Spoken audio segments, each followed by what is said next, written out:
Alright, welcome back to another episode of Let's Play Castlevania Aria of Sorrow for the Nintendo Game Boy Advance. I'm Max, you already know that, and we are going to be visiting a new area today. That's right, we're going to be visiting and moving on through a new area because it doesn't have a boss, which is pretty interesting. I'm sure you'll notice I'm using a bit more souls than I ordinarily do, probably because it was rightly so pointed out to me that I don't really use that many souls through this playthrough so far, so I'm trying to change that. You see me equipping some things here. I'll be showing off a couple of different ones, some ones that I like, some that I think aren't so impressive. Mainly, the reason I hadn't been doing it so far is because I'm one of those video game players who's just like extensively conservative. You know, the type who ends up with 99 healing items in the front of the boss door for the last part of the game. But, you know what, I figure this is a series where we show off the game, so I'm going to show off the souls. That was the cockatrice enemy right there. Can be a real big pain in the ass if you are not approaching the fight correctly. Mainly because that beam petrifies you, and petrification really lowers your defense. That right there is a dead knight, and that can also give you a lot of trouble if you don't have high strength. Thankfully, the soul grinding has given me quite a few levels, and they aren't too big of a chore to deal with. You see me using the Persephone soul there. It's the one that kind of looks like a skull vacuum. Gives you a little HP back whenever you hit the enemy with it, and you have to hold the R button down so it drains a little health. That's the Durga soul there where I'm throwing the katanas. It's not super great for damage, but it moves through enemies, which is pretty nice. Some of the bullet souls do not do that, which makes the Durga soul quite useful. The thing about the floating gardens is that all of the rooms are pretty much exactly the same shape. They just have different layouts. Here's a map. Let's take a look.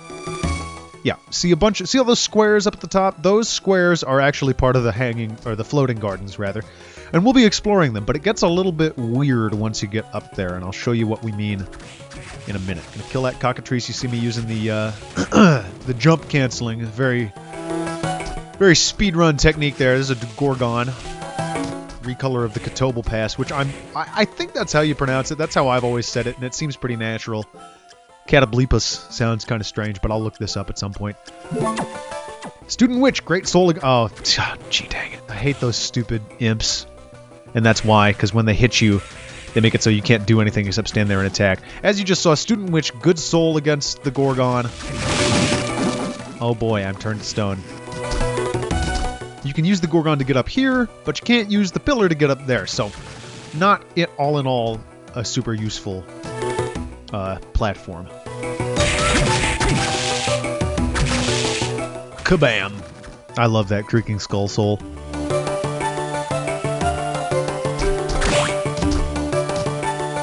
I gotta say, in my opinion, the floating garden's kind of an unremarkable area, more of a pain than anything else, really. Even the music is not super great. So this is the first of the areas that's up near the top of the map there. I'll demonstrate exactly what's kind of fucky about these, and you'll be able to see it quite clearly in just a moment. So each of these upper areas is pretty much laid out the same way. You've got a lower part, a middle part, and a high part. There's enemies in the first two, and at the top area, you'll usually find money. That's a devil enemy, by the way, right there. Pretty difficult to fight. Somewhat strong attacks. But if you stay out of his range, he's fine. Now, you'll see that the one that I exited to the right. Okay, so you'd probably expect me to appear in the block to the right, but I didn't. I appeared in the block all the way to the left. That's a bit strange. That Mandragora down there, you have to kill while the plant is outside of the ground in order to get the soul. So that can be painful, considering it takes a couple of hits and does not so little damage. Pretty darn decent damage, especially since I've grinded a few levels between these two videos, this one and the last one. I just hate bone pillars. I just hate them. They're terrible. I don't like to fight them. They have a lot of HP. They're annoying, even though they don't do much damage anymore. Just get rid of them. Kill all bone pillars. The bone pillars in this room happen to be guarding some very nice treasure, and I went totally in the wrong direction. But that's okay, because we can get them right now. Smash! Love that creaking skull.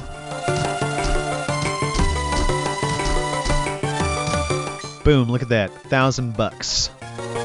1,000 buckaroonies. There's another one over here, another $1,000.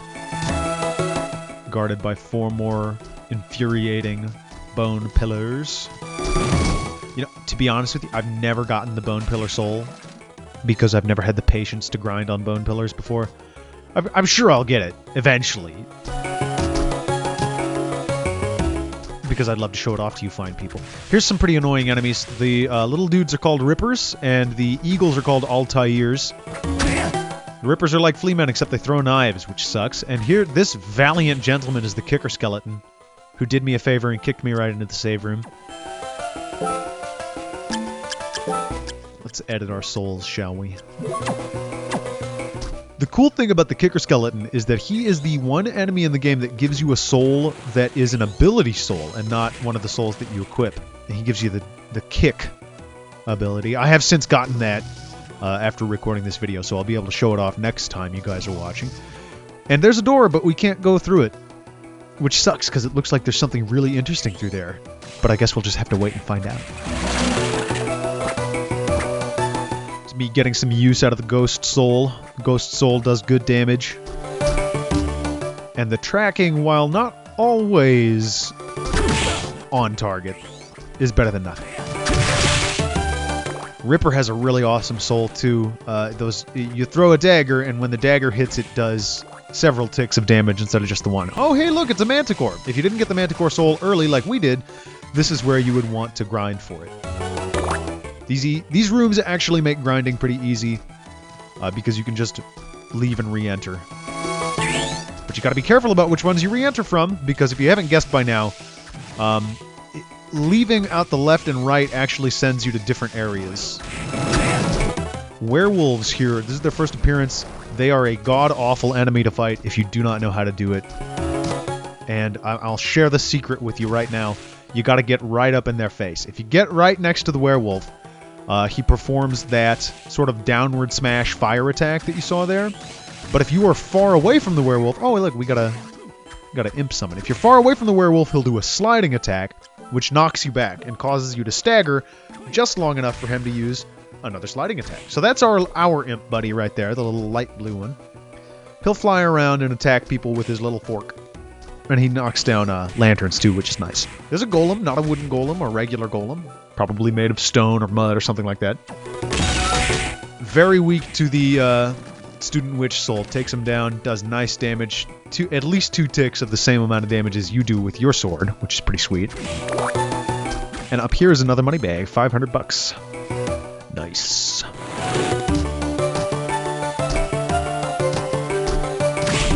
If I had $500, I'd probably buy a PlayStation 4. Because they look pretty nice right about now. Disc armors are huge jerks, this one in particular, because I spent about 15 minutes, give or take, trying to get his soul off camera, and it didn't work. So just to let you know, if you never played this game and you don't plan on playing it, the soul grinding is not fun, and you're not missing out on anything, except souls. But, you know, it's almost a waste of time how much time it takes to get some of those souls. So there's the werewolf. Jumping around a lot seems to be the key with them. Getting close, smashing them in the face from the back. That sentence made no sense whatsoever. But we can't all be perfect now, can we?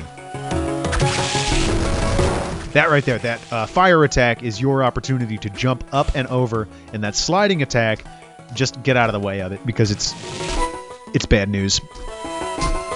You'll get chumped a lot by the werewolves before you ever get a good hit in. Oh, and it looks like we're going into a new area, even though that didn't seem to happen to us last time.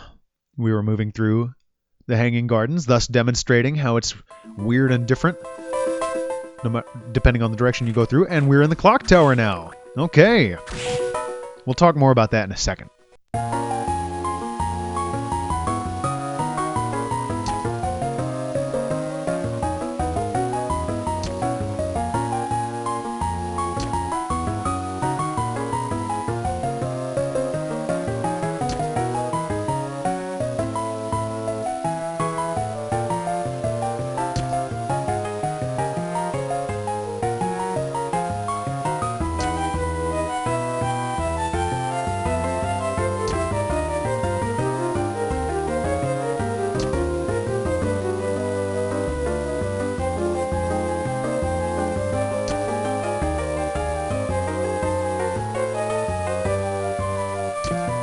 I gotta say, I'm not really following Graham's 3 lines of logic here. There's probably plenty of people who died on the day I was born, but I don't think I am any of them.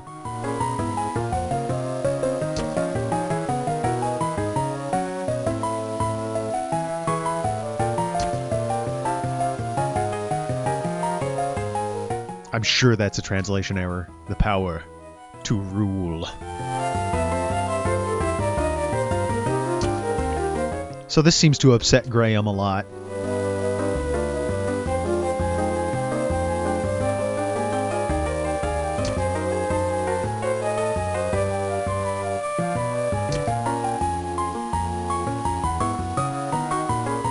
And Soma has a completely appropriate reaction here. One of the things I like about Soma as a protagonist is that he's kind of low-key about all this Dracula shit. And I'm going to shut up for a second because the Clock Tower has probably the best music in the entire game, and it is definitely my favorite part of the game. So have a sample. It actually changes a few times, but here's a taste. Here's a little taste.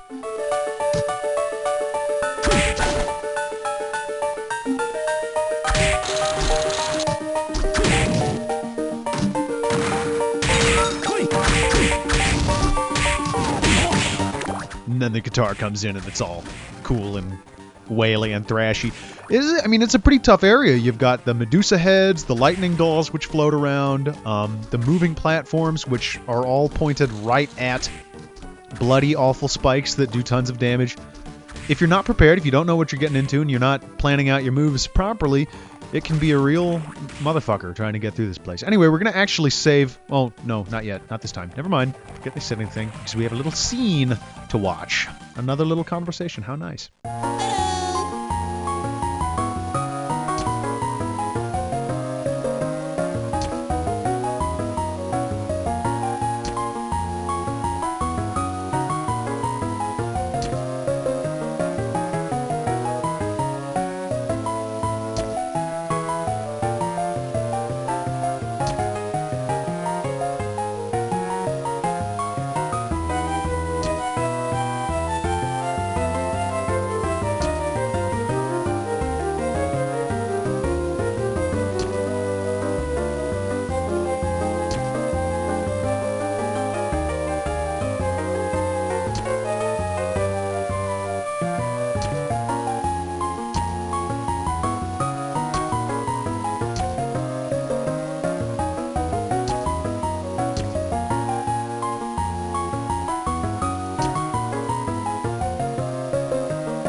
And just like that, the pens of 1,000 fanfic authors were sprung vigorously into motion, writing pages upon pages upon pages of Soma Yoko fanfiction.